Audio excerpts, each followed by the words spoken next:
Hello everyone, this is Michael, though you may know me from Reddit or other places as Scourgicus, and this is our penultimate episode of An Elder Scrolls Primer. Today we're going to be doing an introduction to the lore, and there's really two questions that we're going to try to answer. First, what is lore? And second, why study it? Lore is the combination of history, philosophy, theology, and ideology that makes up the inner architecture of the games. Which is to say that it's all those things that makes a world of elves, giant stompy robots, and mythopoetic magic actually make sense. So why study lore? Well, the first reason is it's just fun. I mean, who doesn't like arguing about conspiracy theories or discussing a intersex god who uses their divine powers to rewrite their own personal history, perhaps as an act of therapy? That's just good times. Another reason to study lore is that it introduces you to new ideas. Many of the ideas that are a part of what we call the lore actually have real-world applications. They may be based upon actual systems of sociology, philosophy, or psychology. And so studying lore can actually become a bridge to interesting things in our world. Lore will also make you think in different ways.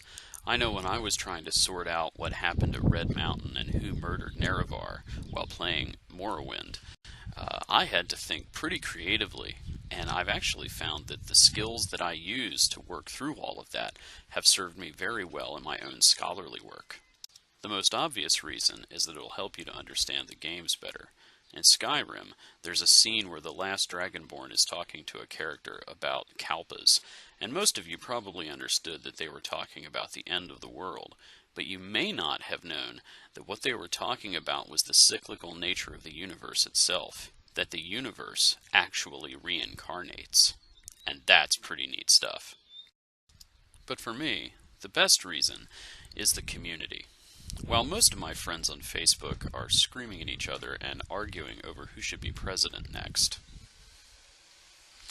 those of us in the lore community are having a lot of fun talking to each other, and there's a surprising amount of camaraderie. Granted, the lore community can sometimes be a little bit heady. We do love our really big words. But for the most part, they're all pretty great people, and I've made a lot of friends. And let's not forget those gumbo memes.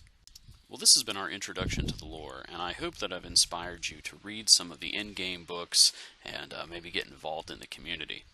Next time will be our final Elder Scrolls Primer video, number 11, because 11 is an inelegant number. That's a bit for you lore masters out there. Alright, so if you have any questions, as always, please leave them in the comment sections, and this has been an Elder Scrolls Primer. Thank you so very much for watching.